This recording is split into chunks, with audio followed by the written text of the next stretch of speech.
My first 6 months as a loan officer, my clothes were from literally Ross, factory to you, if you knew what that was. Real cheap clothes. And everyone had nice and fancy clothes. I was so young and out of my mind, like I didn't even want to tuck in my shirt. I didn't want to wear a tie. I was kind of the rebel. I didn't fit in because everyone was old. But what I did do was I applied the lessons that I learned on the street to corporate America. And what I mean by that is, you know, when you grew up in the street or when you come up in the street, you watch from afar. So the people that are making moves, you try to emulate that. Those become your mentors, right? But they were bad mentors in the street. Bad mentors meaning all they could show you is illegal activity. But I applied the same thing and I started following the top producers on my sales floor. Long story short, I sucked. I think I almost got fired because I didn't understand how to be an LO. Anyway, 3-4 months in, I got my first mentor who I talked about in my videos. His name was Milton. And Milton was cool as hell, man. He looked like one of the kings of comedy because back then, you know, baggy clothes was cool. He taught me a lot of lessons that I still use today.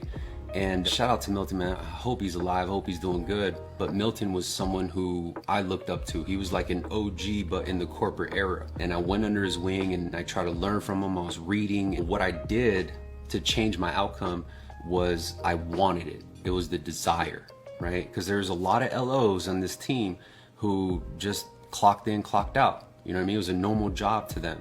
Me, I had something different. Like I needed to make it work. I had a kid come in, I had no home, right? I had nothing of my own.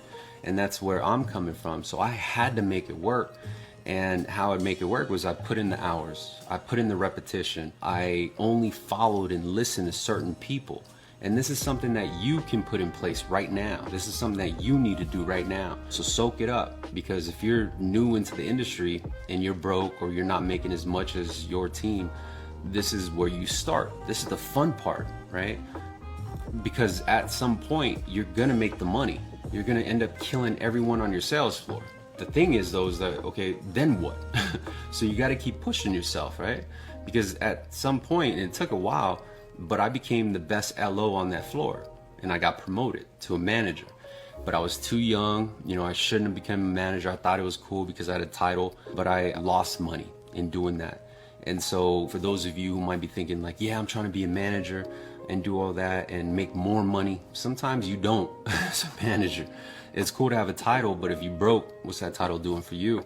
So really think about that. But, you know, when I was coming up as an LO, man, I survived off of chimichangas, like, you know, microwavable chimichangas, a cup of noodles.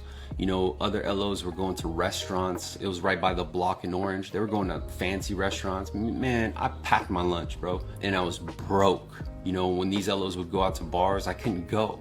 But that's what inspired me. That's what pushed me. I looked at them almost like, man, if you could do it, I'm gonna do it. If you could do it, why can't I do it? That's the mindset that you need. So if you know it's possible and there's agents or people on your team that are doing it, like crushing it right now, that's doing what you're trying to do, don't look at it as like, man, fuck them, you know, I hope they fail. Don't do that. That's the wrong mindset.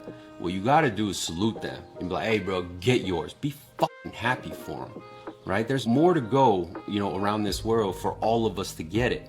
But the problem is though, is we come up in a society where we are almost wired to hate. And I get it, right? Like I came from that. That was my background. I was a hater. I was a hater because I looked for reasons to be mad. I looked for reasons to be like, that's why I'm not eating, man. Fuck that, fuck the resistance. You know, I was very immature.